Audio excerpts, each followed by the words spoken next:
Chapter 9। आपकी भावात्मक प्रतिक्रियाओं के पीछे का अदृष्ट महत्व। आपकी देखने की शक्ति सुनने की शक्ति से काफ़ी अलग होती है तथा आपकी सूंघने की शक्ति आपकी स्पर्श की शक्ति से अलग होती है। लेकिन अलग होने के बावजूद ये सभी काल्पनिक व्याख्याएं हैं। दूसरे शब्दों में, जब आप किसी गर्म स्टोव के पास पहुंचते हैं तो संभवतः आपकी देखने की शक्ति नहीं बता सकती कि स्टोव गर्म है। आमतौर पर सुनने की शक्ति और स्वाद या सूंघने की शक्ति के पास भी ऐसा कोई तरीका नहीं होता जिससे आप गर्म स्टोव को पहचान सकें। लेकिन जब आप अपने स्टोव के निकट पहुंचेंगे, आपकी त्वचा की संवेदनाएं आपको बता देंगी कि यह स्टोव गर्म है। आप में जन्म से ही संवेदनशील, विकासशील और सुविज्ञ अनुवादक कंपन मौजूद है, जो आपको आपके अनुभवों को समझने तथा परिभाषित करने में मदद करते हैं। और जिस तरह आप अपनी पांचों इंद्रियों का उपयोग कर अपने भौतिक जीवन अनुभवों की व्याख्या करते हैं, आप जन्म से ही भावनाओं के रूप में ऐसे सेंसर होते हैं जो आगे चलकर ऐसे काल्पनिक व्याख्याकार बन जाते हैं, जो आपको उसी क्षण उन अनुभवों को समझने में मदद करते हैं जिन्हें आप जी रहे होते हैं। भावनाएं आपके आकर्षण बिंदु की सूचक हैं। आपकी भावनाएं हर एक क्षण आपके अस्तित्व के काल्पनिक विषयों की सूचना देती हैं। और इस तरह जब आप स्वयं को महसूस होने वाली भावनाओं के प्रति जागरूक हो जाते हैं, तो आप अपने काल्पनिक प्रस्तावों के प्रति भी जागरूक हो जाते हैं। और एक बार जब आपने आकर्षण के नियम के ज्ञान को अपने प्रस्तावित तात्कालीन कंपनों के प्रति जागरूकता से जोड़ देते हैं, तब आपका अपने खुद के आकर्षण बिंदु पर पूर्ण नियंत्रण स्थापित हो जाता है। अब आप इस ज्ञान के द्वारा अपने जीवन अनुभवों को अपनी चुनी गई दिशा की ओर निर्देशित कर सकते हैं। आपकी भावनाएं विशुद्ध रूप से केवल स्रोत के साथ आपके रिश्तों से संबंधित हैं। और चूंकि आपकी भावनाएं आपको वह सब बताती हैं जो आपको स्रोत के साथ अपने रिश्तों के बारे में जाननी चाहिए या जिनकी आवश्यकता है, हम अक्सर आपकी इन भावनाओं को आपकी भावात्मक मार्गदर्शन प्रणाली के रूप में संदर्भित करते हैं। जब आपने इस भौतिक शरीर में आने का निर्णय लिया था, तब आप स्रोत के साथ अपने शाश्वत संबंधों को पूरी तरह समझते थे।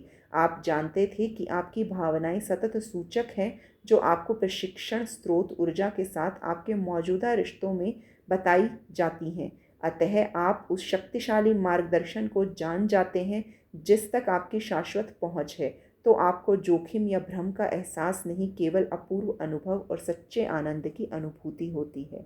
भावनाएं स्रोत ऊर्जा के साथ आपके तालमेल की सूचक हैं। आपकी भावनाएं स्रोत ऊर्जा के साथ आपके तालमेल के स्तर की सूचक हैं। हालांकि स्रोत के साथ आपका तालमेल इतना नहीं बिगड़ सकता कि आप उससे पूरी तरह कट जाएं। आप जिन विचारों पर केंद्रित करने का चयन करते हैं, उससे आपको उस अभौतिक ऊर्जा से तालमेल बनाने या बिगाड़ने की पर्याप्त सीमा मिल जाती है, जो आपका वास्तविक स्वरूप है। इस तरह समयव अभ्यास के साथ ही आप हर क्षण अपने वास्तविक स्वरूप के साथ तालमेल के स्तर को जानने लगते हैं, क्योंकि जब आप अपनी स्रोत ऊर्जा को पूर्णतः स्वीकार कर लेते हैं तो आप समृद्ध होते हैं। और आप जिस स्तर तक इस तालमेल को स्वीकार नहीं करते हैं, आपकी समृद्धि में उतनी ही कमी रहती है। आप सशक्त जीव हैं, आप सृजन के लिए पूर्णतः स्वतंत्र हैं। जब आप इसे समझ जाते हैं तो उन चीज़ों पर केंद्रित रहते हैं जो इसके साथ काल्पनिक सामंजस्य में रहती हैं, तो आपको परम आनंद की अनुभूति होती है।